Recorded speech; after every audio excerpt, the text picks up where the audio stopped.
সরকারি আয়োজনে এই প্রথম জাতীয় পতাকা উঠল ছত্তিশগড়ের মাওবাদী অধ্যুষিত জেলাগুলির গ্রামাঞ্চলে। সম্প্রতি পুলিশ অভিযানে পিছু হটে মাওবাদী সশস্ত্র বাহিনী। সেই সুবাদেই রবিবার ৭৬তম সাধারণতন্ত্র দিবস উপলক্ষে ছত্তিশগড়ের ১৪টি গ্রামে এই প্রথম জাতীয় পতাকা উত্তোলনের সাক্ষী রইলেন গ্রামবাসীরা।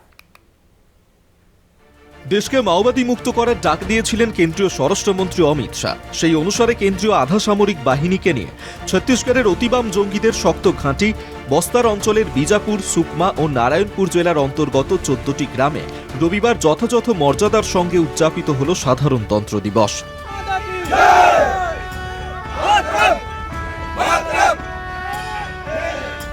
গত মাসখানেক যাবৎ ১,৩০০ পুলিশ কর্মী ছত্তিশগড়ের মাও জঙ্গি নিকেশে অভিযান শুরু করে। সিআরপিএফ, বিএসএফ ও ইন্ডো টিবেটান বর্ডার পুলিশের মতো কেন্দ্রীয় বাহিনীকে নিয়ে যৌথ অপারেশনের নামে ছত্তিশগড়ের বিশেষ প্রশিক্ষণপ্রাপ্ত পুলিশ বাহিনী আধুনিক আগ্নেয়াস্ত্র ও আইডি বিস্ফোরক নিয়ে গভীর জঙ্গলের মধ্যে ঘাঁটি গেড়ে থাকা সিপিআই মাওবাদীদের গেরিলা বাহিনীর সঙ্গে গত কয়েক মাসে দফায় দফায় হওয়া এনকাউন্টারে একাধিক শীর্ষ নেতা সহ বেশ কিছু জঙ্গি নিহত হয়।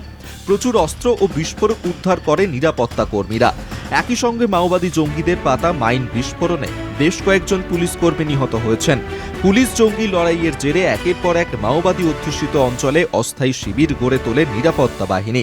ধ্বংস করা হয় একাধিক গেরিলা ঘাঁটি। গত ৭.৫ দশকে জঙ্গিদের ফতোয়া উপেক্ষা করে জাতীয় পতাকা তোলার ঝুঁকি নেননি গ্রামবাসীরা। পুলিশের দাবি, মাও মুক্ত হওয়া ও নিরাপত্তা বাহিনীর শিবির গড়ে ওঠায় এবারই প্রথম সরকারিভাবে ৩ জেলার ১৪ গ্রামে জাতীয় পতাকা তোলা হয়।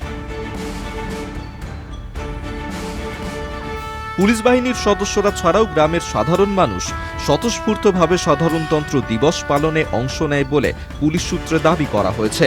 তবে শুধু অনুষ্ঠান নয়, রাজ্য ও কেন্দ্রের বিভিন্ন সরকারি প্রকল্পের কাজও ওই গ্রামগুলিতে পুলিশি প্রহরায় শুরু হয়েছে বলেও জানানো হয়েছে।